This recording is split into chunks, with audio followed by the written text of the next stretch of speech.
everyone. Welcome to Hexodus. And today, and I'm Persephone, I'm Jenny.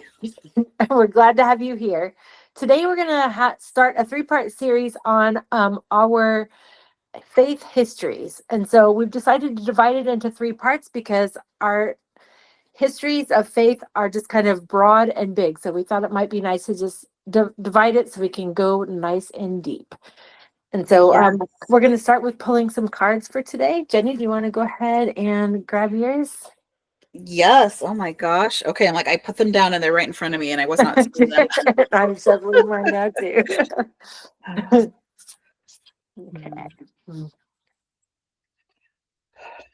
Okay. Would you like to pull first or would you like me to pull first? I'm still shuffling and sending energy.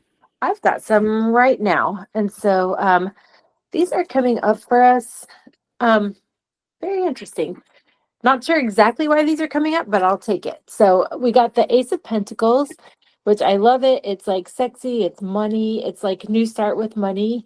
And then we got the High Priestess, someone who's at her power. So this is, I'm not quite sure why this is coming up actually, but just like a new start with money and being in your power, like kind of like a businesswoman or creating her dynasty, creating her business, creating all of that stuff. So I don't know. That's very interesting. What do you think about that? But I like it because one of the cards I pulled is this feast card. This is, oh, sorry, I forgot to tell you where this is from.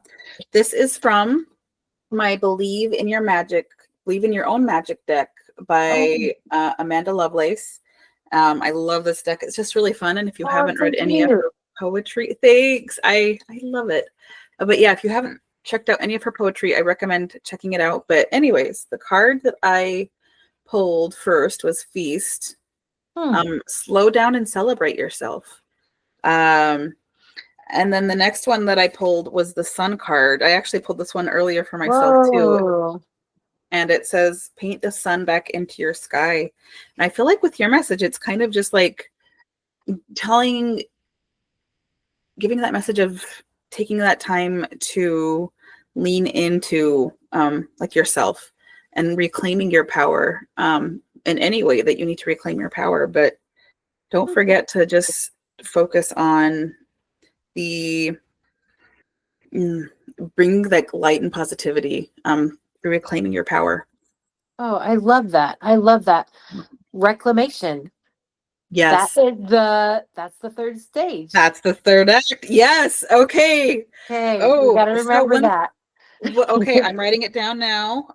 One thing we did not say at first was the name of our three acts. So I don't know if we want to name those now since we just got our third act. Okay, yeah. So we came up with names for the three acts that we are going to talk about, our three episodes. The first act is the Restless Slumber. Just that period of something doesn't feel right, and you kind of know something doesn't feel right, but you're just kind of in this restless slumber and going along because that's your current state. The second act will be Awakening. So that's where Persephone and I both had these awakenings that totally shifted our spiritual paths and our spiritual histories. And our last one that Persephone just came up with was Reclamation. Mm-hmm. That is perfect. I love it. I knew it would show up for us somewhere when we recorded. Yes. I said it's right there. Yes. That is amazing. Do you want to start first with your history or would you like me to go first? I guess I can go. That's fine. Okay, so I think my Restless Slumber, my stage one, act one, whatever you want to call it, really just starts with my parents. Because they were hippies in the 60s, and like my dad had just gotten out of this commune that he was living in. They were like big into drugs and all that stuff, just living the hippie life. And my mom lived in Massachusetts and my dad lived in Indiana. And my mom was hitchhiking across the country with her friend Susan, and they were in Indiana, and my dad saw them and picked them up, and that's how they met. And I think that's like freaking amazing. Oh, yeah. That is an incredible story. I feel like that explains like so much about you was like your personality. That just Oh, totally yeah. fits with who you are. That is Yeah. such a fun story. Yeah, I always thought it was like really cool that they did that. And so then they ended up through a course of events hitchhiking together across the country, and they stopped in Utah, and this nice Mormon couple, Keith and Josette Swenson, um took them in and let them stay with them. And the Provo Temple was having an open house at the time, and so they took my parents to the open house, and while they were in there, they were like, this is what we were looking for. Like, we were both on spiritual journeys, and this is what we wanted. And so Keith and Josette started having the missionaries over, and gave my parents a discussion. And then they got married and baptized, and I was born a year later. And when I was 6 weeks old, we took a train from Kentucky, where we lived, to the Salt Lake Temple and got sealed. And so, Wow.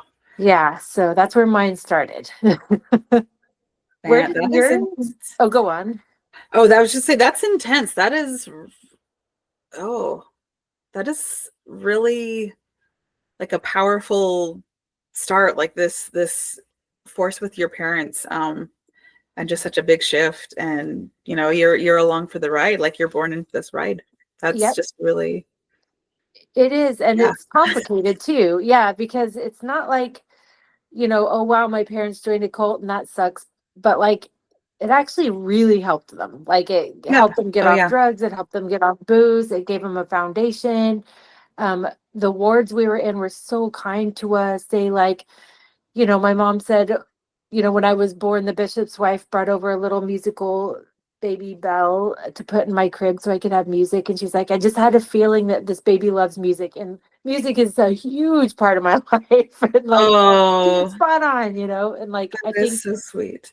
the ward gave us Thanksgiving dinner. I remember when I was a little girl, we had a silent auction in our ward. And I remember there was this bike, and I really wanted a bike, but we didn't have much money and all that, and Yeah. my dad put a bid on the bike for $1, and then someone saw it in the ward, and whispers went around the ward, and everyone made a deal that no one bid on the bike. So, Mhm. my dad bought me a bike for $1. Basically, the ward did. Yeah, that is so, And so sweet. Oh, yeah, so that's my really early touching. experiences with the church were that it was my family. And like, even our bishop was the one who encouraged my dad to get his education, to go back to school. So, in my parents' mind, it was the be all end all answer. Like, it was what they Mhm. were looking for. It literally encouraged them to make a better life. I think it was super brave that they did that in many ways, because they did shape up their lives and stuff. Um, but like, there was also like, you can't, like, you have to actually work on yourself and get well. Like, you can't trade like drug stuff for religious stuff. It's the same thing. Do you know what I mean? Yeah. You have to like actually do the work. Otherwise, the religion is going to become a problem. You know what I mean? Hmm. Yep. So So on the surface, we looked like a great Mormon family. We were treated as a great Mormon family. We were treated with lots of love, and like, no matter what ward we were in, we moved a lot. We were always like a prominent family in the ward, and everyone seemed to enjoy us. And so any problem I had with the church, I definitely internalized, because I'm like, I Yeah. must be bad, or I must be difficult, because like everyone Yep. here is so nice and like so kind, and my parents are, seem so nice and kind and stuff. And so yeah, I just never really thought to doubt or question it till I was a teenager. You know what I mean? Yeah. I know what you And mean. Yeah. For my history, like I feel like we had like kind of like our last episode, these different faith shifts. Like you had like I had the crash and burn, and you had the crash and burn, and I had like this gradual process. I can't remember what we called them, yeah, we call it like but the mine slow was burn and the crash. the Yeah. slow burn. Yes, the slow burn and the crash. Yes. So I feel like kind of something, seeing something similar with our faith or our spiritual journeys. For me, I'm the youngest of eight. My parents were married in the temple. My dad is a convert. And like as a kid, I feel like I liked the attention that kind of would come along with like being at church, getting up to bear your testimony. You get to stand up in front of the whole congregation and you get attention. And I think as the kid, I liked that. And I didn't really recognize it as what it was at the time. It was just, yeah, part of the process. And then like going into You my probably teenage needed the attention if you're the youngest of eight. Like it probably was good for you about that. Yeah, yeah. you probably needed it. Yep. Or maybe I was just used to getting attention because I was the youngest of eight. So it's like, yeah, I'm going to go steal some more. Maybe that's it. I don't know. Yeah. So like as a young kid, I think I loved that attention. And I remember with like baptism, it wasn't because I made those covenants. In the Mormon religion, you're baptized when you're 8. And it wasn't necessarily that I wanted to like follow these covenants. More I'm like, oh, that looks like fun and all my friends are doing it. So that was kind of my jump into it. And as far as like having this strong, firm belief in the religion, I never really did. It was just kind of, it's there, I have to do it because it's part of the family. And I never really embraced spirituality. I actually kind of rejected spirituality, like on all levels, to like my early to mid 20s. No, sorry. I think it was like my early 30s, when I kind of had my awakening moment, or what you'll be hearing about in Act 2. So yeah, growing up, it was kind of like I was along for the ride. I did what I had to do to kind of like survive, or how I felt survive, but never really embraced spirituality. I just lumped spirituality and religion into the same category. And like, as I'm getting older, I'm realizing they are not the same thing. I feel like religion is the man-made component and spirituality is that soul piece of you, like the part of who you are, and not listening to that man-made component or those people telling you like, this is what spirituality is. Oh. Yeah, that makes sense. Oh, I love hearing that. That's so interesting. I also find it interesting that you never really bought into it. Like, I remember like struggling with it sometimes, if I'm honest. Like, I remember at my baptism, like realizing it's a big thing to get baptized and like, and not knowing like, they made it sound like it was my choice. So I'm just like, okay, so do I believe in God and Joseph Smith and stuff? Like, well, I guess, but I don't know. You know what I mean? Yeah. Like, I guess I thought maybe when you're an adult, then know it. But I'm like, well, I don't really know it. You know what I mean? I hope it. But like, and I remember like really, I mean, I guess I was a big thinker as a kid, but just like poring over that decision. You know what I mean? And like finally I was just kind of like, well, if it's right, then I'll just do it. And if I don't know, then I'll just do it and hope that it's right. You know what I mean? Yeah. And I feel like that's how my real conversion was too. I feel like when I was a teenager, I started to be like, well, that doesn't really make sense that I was like born into the one true church of all the hosts of humans. You know what I mean? This like weird little American, like I'm like, that doesn't really make logical sense to me. And so I remember thinking, oh, I'm going to do like Joseph Smith. I'm just going to study and learn, and then I'm just going to pray and get my answer. And like, that'll be so great. And like, yeah, I had that go on. same thing. Like I had that same thought as a teenager, and I'm like, and I even did the math of, okay, out of all the people in the world, this small number, 16 million at the time or something like that, out of billions have it right. And I was trying to do that math. I'm like, out of all the beliefs in all the world, that's just sounds oh my God, Katie, I love it. Hi, View. Oh, okay, sorry, go on. No, that's okay. Yeah, that belief of out of all the beliefs in all the world, this is the only one that's right. And like that was kind of a thorn in my side too. I think one of the reasons why I never fully latched on is yeah, it just didn't make sense to me from that standpoint. Yeah, well, it just doesn't make sense. Nope. Oh, yeah. Nope. So, nope. So I remember like being a little bit excited to tell my dad that I was going to go on like a journey of discovery. I was going to go to other churches, read other religious texts, because that's like how I learned about stuff, and yeah, I just was super interested in it. And I told him, and it did not go well, like at all. It went super, super creepy bad. And and that was kind of the end of that. But I guess like a few days later, they came back to me, and my parents like, okay, you can go to other churches and stuff, but like you have to go. You have 3 hours of church on Sunday. You have to go to Mutual on Wednesdays. You have to go to seminary in the mornings, and like you have seminary at 6 in the morning, and then school, and then work and babysitting and all that. Like, okay, at 1 in the morning, I can go to any church I want. You know what I mean? Yeah. So I have a question for you.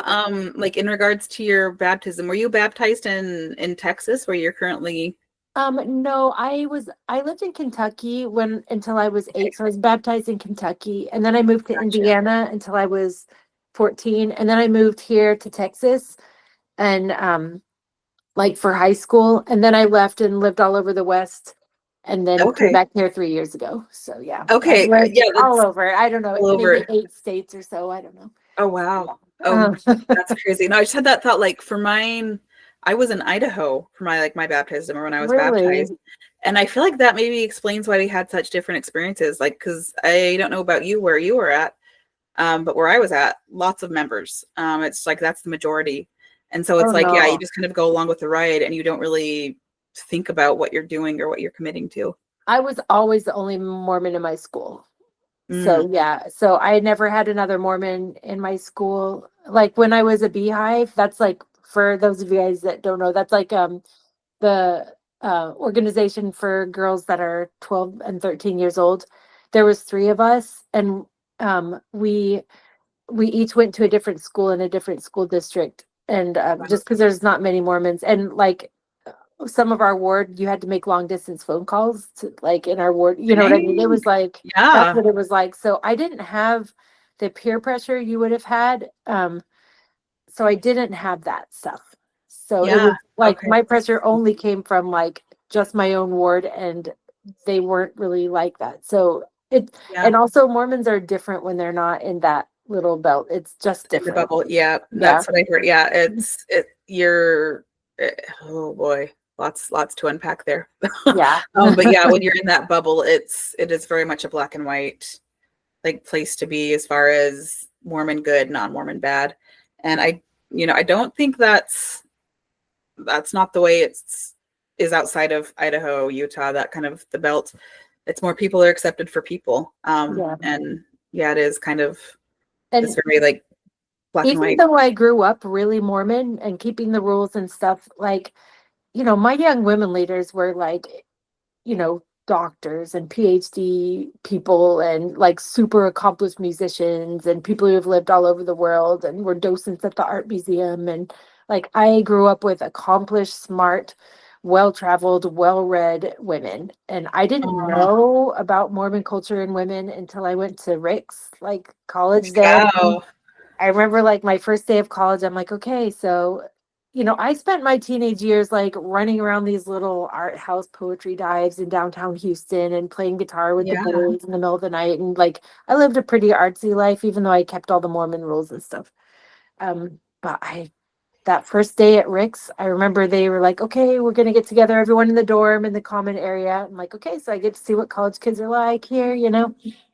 And And they so I were just like, I want to oh. say for those that don't know, Rick's is a college in Idaho, Oh very yeah, small it's town Idaho. BYU Idaho now. Sorry, I'm Yep. just Nope, older. you're It was fine. called Riggs College back then. Nope, you're Sorry, fine. Just it's wanted to throw that BYU out. Idaho now.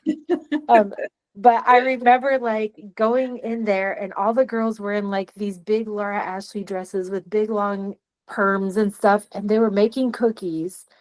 And they said they were making cookies to bring to the boys' dorms, which I was like, what the fuck?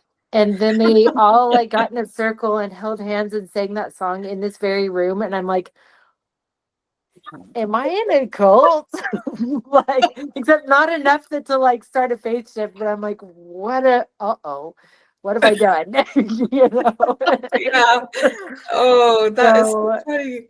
it was a shock. And I didn't know that people like, I didn't know anything. Like, I remember them saying, like, watch out for RMs. They just want to get married. I'm like, I don't know what an RM is, but who wants to get married when they're a teenager? Like, what are you talking Yep. about? And You an know? RM is a returned missionary. So Yes. someone who has been on their 2-year, I don't know, mission and they've come back. They're Yes, fully and they just want to get married. Yep. And I remember thinking that was like I was warned that on my first day of college too. I'm like, oh my God, I can't, this is weird. And I took my guitar and played it like in the gardens and I was swarming with RMs. And I just like, oh no, oh no. God, it's like their mating call or something. Yes. A unique female that's not wearing a Laura Ashley dress. Laura Ashley That's dress in a long right. here. Yep. And, oh man. So That's I did not hilarious. have the upbringing you did. I mean, I kept the Mormon rules. It was like a requirement and all that stuff, but yours was different. Like the way you were probably peer pressured from everywhere, where it was weird that I was a Mormon. I had to kind of defend it for me. Do you know what I mean? And Yep. Yeah. so, Growing up. Yeah. I definitely, like, most of my friends were Mormon growing up, because that was like the neighborhood, the elementary school. And as like I got more into middle school and high school, I kind of sought out those friends that weren't Mormon, just because that never resonated with me. The vibes of Mormonism were like, no, this, I don't really like this. This isn't for me. But I didn't have the space to tell, family, or find my truth and figure that out. And yeah, when I got to college, for me, that was just that sense of freedom of like, oh, I'm an adult. Like I'm out on my own. I mean, there's still some like obligation to parents, because my parents, they were very supportive. They like paid for my education. Aw. And so like it was, yeah, really generous. But I also felt like there were strings attached. It was kind of like, you have to go to church for us to support you in some ways, or like you have to be involved there. So when I Even moved at out, I was college.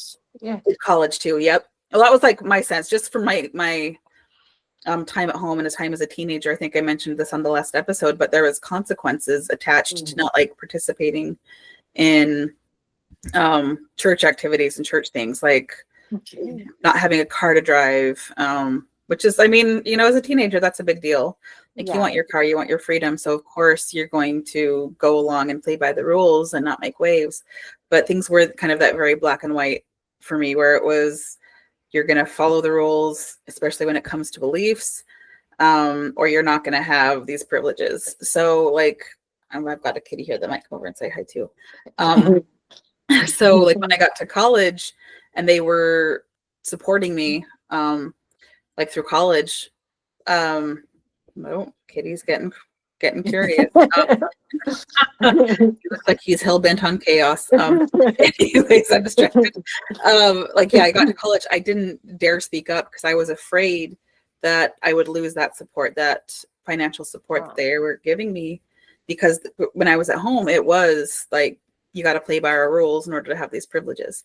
So I kind of learned to keep my truth under wraps. Like I still had my doubts, like, well, I didn't call them doubts, like my disbeliefs. There were still like parts of Mormonism that stuck in the brain and kind of stuck with me, because you hear stuff for weeks on end, for years, it sticks. You get indoctrinated. Yeah. It's Exactly. indoctrination. Yeah. Yep. But as far as like those actual beliefs of like the church being true and knowing that, like I never had that. There's some, maybe, I don't know if rites of passage is the right word to use, but like as a teenager in Mormonism, one of them is you're supposed to get a patriarchal blessing.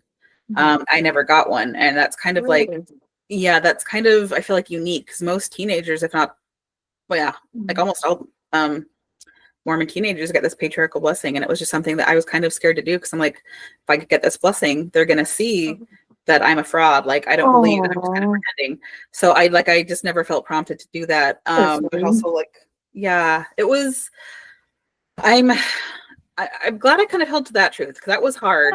There's the pressure, and I'm just like, it was just something I never felt called to do, or like, that sounds like a power flex. Like, just like you just you wanted to keep your truth sacred to you, and like not have it be public property and be out there. And like, I think that's reasonable and healthy. So yeah. And I've always like, I feel like I've been a truthful person. I've always really leaned into truth.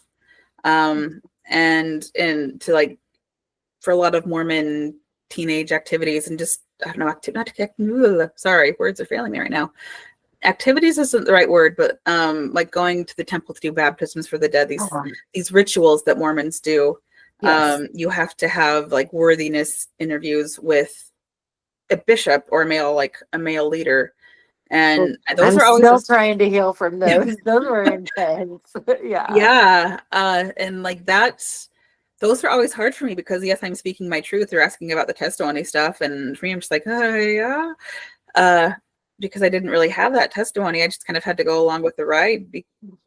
Oof. Yeah. That's Um, so hard. That's so hard. So you had to kind of like lie when you don't want to lie. You want to tell the truth and like live authentically. And oh, that's so hard. Oh, yeah. did you go And to a Mormon college or were you able to go to a, no, okay. I did not. I knew I never wanted to go to a Mormon college. Thankfully my parents were fine with that. Um, like I have a sister who like to use a Mormon phrase, she was very Molly Mormon, very like strongly believed in the church. And she went to BYU, Idaho, and she said it was like too strict for her up there. And like going to a Mormon church just never appealed to me because I felt like once I moved out of the house, I wanted to kind of have that freedom of an adult and not have to like kind of live under rules. Because when you go to a Mormon school, there are there are Yeah. rules. It Uh, was like way more strict than my family's Mormon home. Like there was like curfew. They would check your bed to see if you're sleeping yeah, in it. Like I almost got kicked out of school bunches of times, and I was a good kid. yeah, Like, I mean, yeah. and like I don't know, it was like very hard to be good there because it was such a weird kind of good. Like you had, yeah, It's like an obedient good. It's not necessarily good for the sake of being good. It's follow the rules. yeah, like you Um, have to hurt yourself. Like yeah, you have to hurt yourself to fit in. And like, I don't know, it was weird. And I yeah. only went 1 year and then I was like, I'm not doing this. That's it. Like, Yeah, I came home so yeah. warped too. I was like too Mormon because you really get indoctrinated, And I was like, then I came home and I was like too Mormon for my non-Mormon friends, but I'm still me. So I'm like not Mormon enough for my Mormon friends. I just like lived in this kind of like liminal between space for Um, years after it really messed me up for a while. And I don't know if it was the school that messed me up or just my own like I was not living the life I should be living, but I didn't know what life I should be living or how to do it. You know what I mean? And yeah, so yeah, it was like, and I think my real conversion, because I believed it, but I stayed in that kind of liminal wondering about the church state until I was 22 and I had my first baby. I got married at 20 in the temple, like a dutiful Mormon. And had my first baby at 22, and when my baby was born, I was just like, I was a primary teacher at the time, and we had a little program to read the Book of Mormon every day and be done by a certain time. We color in the little Book of Mormon chapters and stuff on the yeah, chart. And I was like, I'm going to do this with my kids. Like, if I want my primary kids to do it, I got to do it too. So I yeah. did. And I remember like two things that converted me were my kid, because I was like, well, if the church is true, even if it hurts me, I'm going to do it, so I can give this to my kid. And so I'm just going to go all in, for the Yeah. sake of my kid. And second was like reading the Book of Mormon. I remember reading the chapter about King Benjamin and like how he just like was not the kind of leader that would sit on throne and like gather all the riches. He was like in the fields with all the people and stuff. And I'm like, I love this. Like, I like the story. And like, I'm like, that's what I want to be. Like, I've always known I was a leader, whether I like it or not. Most of the time, I don't. But I was like, oh, I want to be like in the trenches person like him. I'm like, okay, so there's something to this book. And I just started reading it every day. And I read it every day until I left at like 40. So, like, Yeah. decades. So, yeah. Mm, So that's when that was my conversion, I think. But that's also like, yeah. yeah. Well, yeah, that's interesting. I feel like we have like another partner story where they kind of like diverge, where you had this moment of like, okay, I'm going all in. It was probably like mid-20s, I think, for me. That's when I finally like got up the courage to tell my family, I'm like, hey, I don't believe in this. Um, and like that was really hard for me. It Oh, was, I mean, I think it was hard all around because like when your child leaves the faith, it's such you're guilted in so many ways on all sides.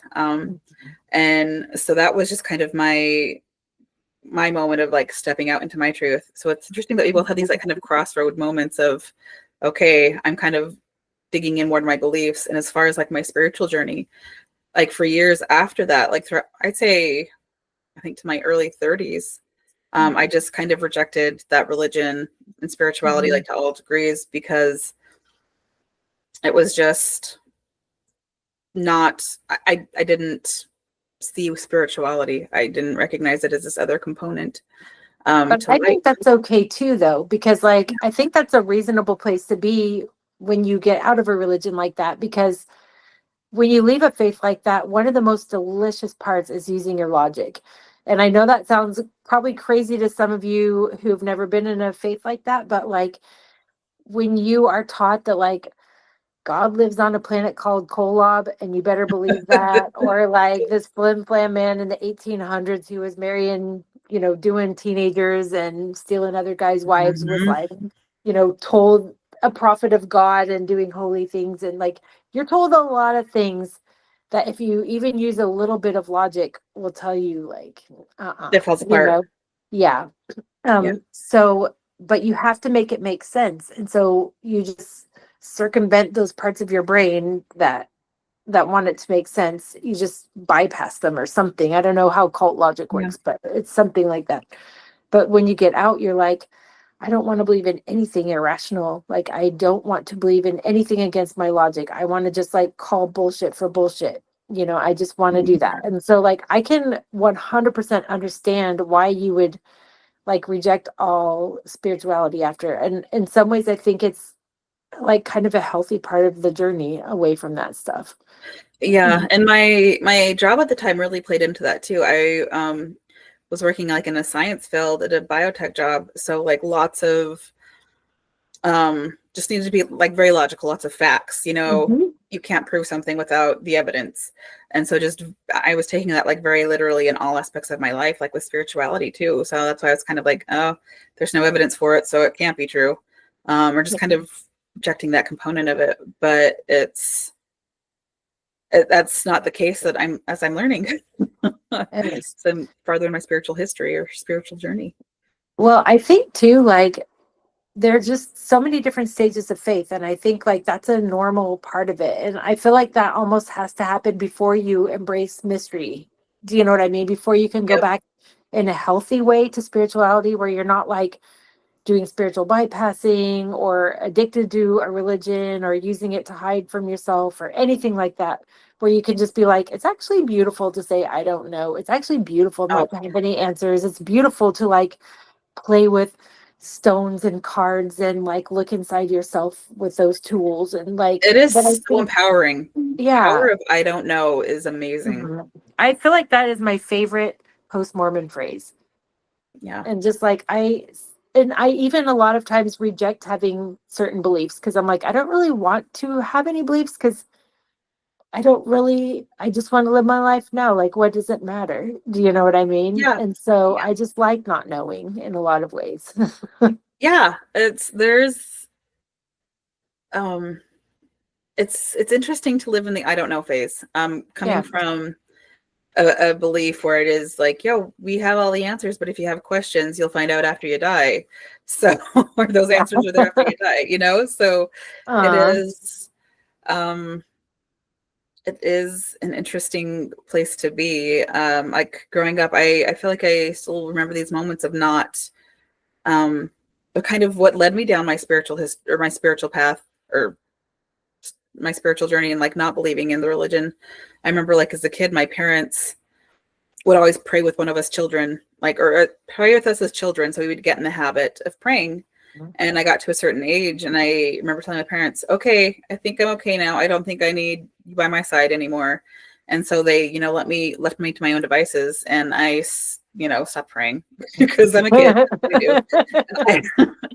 I, I feel like that was one of those things that kind of maybe led me to my like religious, I don't want to say aversion, but in a sense, maybe that's the best word to use because I never latched on.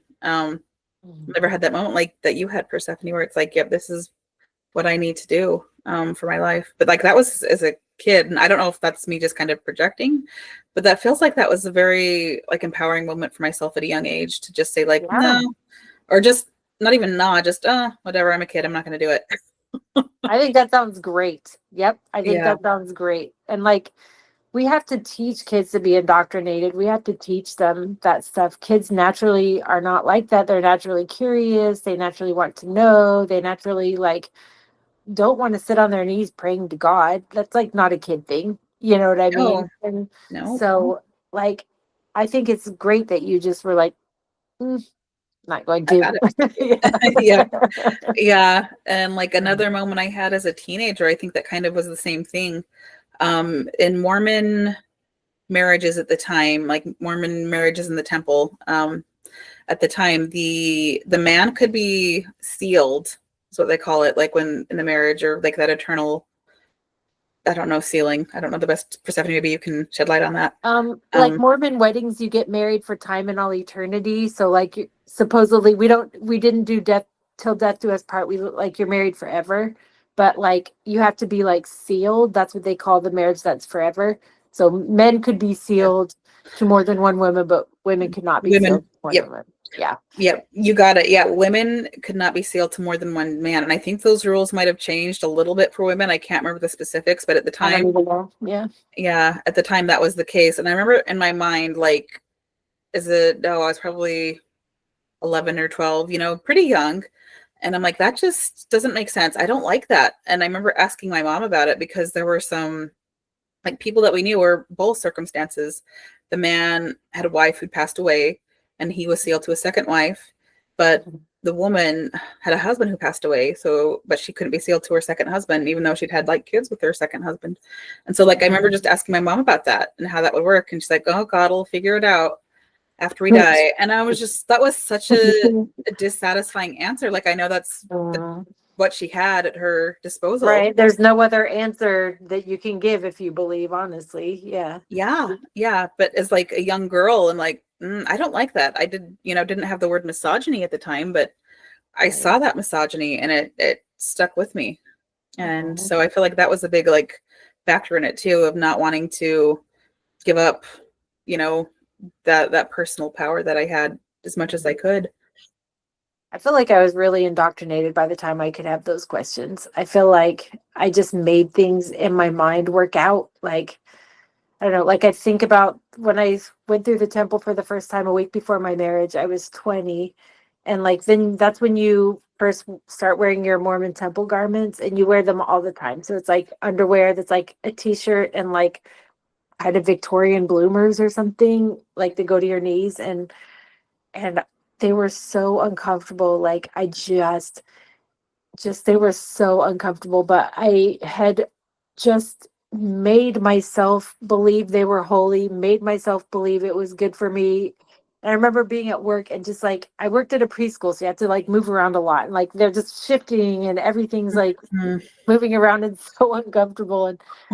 And I remember like going into the bathroom and crying, and I'm like, I'm gonna have to wear these every day until I die. And like, this is so Oh, uncomfortable. And like, I was just like devastated and then devastated at myself because I'm like, if God gave me these, like, why am I complaining about my comfort? You know, Jesus died for me. I can wear these stupid underwear. You know what I mean? And so, like, I would just like shame myself and punish myself into like being okay with things. And I feel like that's how I did most of my Mormoning. yeah. Oh, that's kind of true. You kind of have to like grit your teeth and Yep. bear through it. That you're kind of trained to like Yeah. not acknowledge those things that are weird or different. Like I've never went through the temple myself, but I've heard people the first time they go through the temple, they're just kind of struck with like a what the hell is going on? Because from like I watched the temple ritual online that is posted Mhm. to see, but like watching it, I'm just like, this is so bizarre. Yeah, I made myself be okay with it ahead of time. I was like, whatever it is, it's going to be weird. And I'm going to make myself have a holy experience. I'm going to make myself be okay about it. And so, like, I just kind of like made up my mind. And so, like, I had a decent experience um, because I just made up my mind that that's what it's going to be. But, like, I had to make up my mind a lot. And that's, Yeah. Oh, and to me, that is the ultimate red flag of yeah. something's wrong. Like you've got to participate in this thing that's weird and awkward and uncomfortable and horrible. Well, not horrible. It's, I don't want to use that word, but Mhm. it makes you very uncomfortable, but you have to believe in it. And Mhm. even as And I then say that, you, I oh, feel go like on, there's, sorry. even as I say that, I feel like there is growth in discomfort.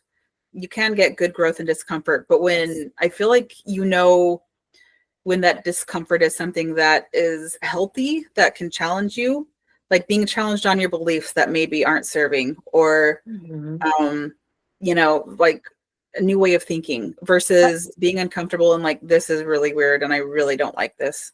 But I feel like when you're in a high demand faith, it really short circuits your ability to tell the difference. That's what I Yeah. think too. Because there was a time, we moved to Salt Lake City, like down the street from the temple, and so I'd just go to the temple every week for years, and I would have fucking panic attacks, like doing the endowments. And so I just started doing initiatories because they were another thing you could do in the temple that was shorter, and I would be less prone to having panic attacks. And I Mm. was like, well, gosh, I guess I'm just full of panic. You know what I mean? And like, I do have Yeah. anxiety, but like, it never occurred to me that I was having panic attacks because I shouldn't be there. That, I thought the problem was oh, me. So yeah. yeah, Well, and you're trained to think the problem is you. That is so yeah. heartbreaking that, yeah, like even those visceral reactions that we have, Mhm. we're taught that it's our problem. And we're Yes. not Like like, we need to know that it's our body saying, no, you need to get yeah, out. There's something wrong there. twice in the middle of a session with hundreds of people, we had to stop the session for me to get up and leave. I was like, I cannot be here. I cannot be here. Stop Yeah. the session. Like stop it. And I had to get up and leave. And like, Wow. because it was just like, but it did, even then, there was, I did not, I thought it was me, like, boy, I must be messed up. You know what I mean? And so Yeah. it's weird. That's the weirdest thing about being in high demand religion, I think, is like, you look back and you're like, how did I not see that, how did it, but you just don't see. You You just don't know don't. what you don't know. Yeah, Mhm. you don't Yep. know what you don't know. So And yeah. when you're always told that the problem is your fault, like Hmm. that's what you're told to believe. If you're unhappy, if you're depressed, if you have anxiety, just pray Hmm. harder, read your scriptures. Yeah, it's you're the problem Yep. is what you're what's ingrained in you, and it's not the belief system. It's you. Yeah, exactly, exactly. And then you just got to work harder. Like, just Yep. like read your scriptures more, pray more, do better at your visiting teaching, do better all this stuff, and then you won't have panic attacks at the temple, and then you will love it, and I'll be so happy. But Yeah. yeah, so I think that like the name you picked for this stage of it, the restless slumber, is just so apt because there is like an uncomfortable restlessness under the surface of all this. Like, there's like a little cross stitch on my wall. I would show you, but it's like a tiny little one. And it I made it sitting in church in the last few years I was Mormon because I would start having panic attacks when I would go to church too. Oof. Again, did not notice, like did Yeah. not guess. So I started bringing needlework so I could like fidget or stim or whatever, because I thought that would help. And so I made a little tiny house with a little moon and a little star, and it's all peaceful and sweet. Oh, And but it just like didn't occur to me that like I needed that to be okay because I wasn't okay there. And so like I feel like restless slumber is the best way to say it because you are slumbering, yourself is hibernating, yourself is under the ice, yourself is like asleep and you don't know it, but you feel the tension of it. yeah. But I would have said I was really happy as a Mormon when I was Mormon. I would have said it was great. Yeah. But that's because I just like shut off enough of myself to make it feel that that is the truth. you Yeah. know? Yep. So, yeah. And yeah, I definitely did not have that. Like, I don't look back and think, oh yeah, those are my happy times, because they definitely weren't for me. And that's okay. That's just part of the journey. Yeah, they weren't my happy times either, but I made myself think so for a long time. Mm, So, yeah. yeah. Mm. Woo! So that Wow. is the big one. That is the tough one. That is the stage. Well, each stage comes with its challenges, but I feel like that is the saddest stage, honestly. Like it's the talking about it feels the most like I feel sad for our inner young women and our inner children, and you know what I mean, who we were back Yeah. then. I feel like that's the saddest. But then the other stages, like, it gets interesting. Yes, it does. And thank you for tuning in. Thank If you you. liked, please subscribe and follow. And we hope you continue on with us when we explore our second act or our awakenings. Okay, thank you. Okay, bye. Bye.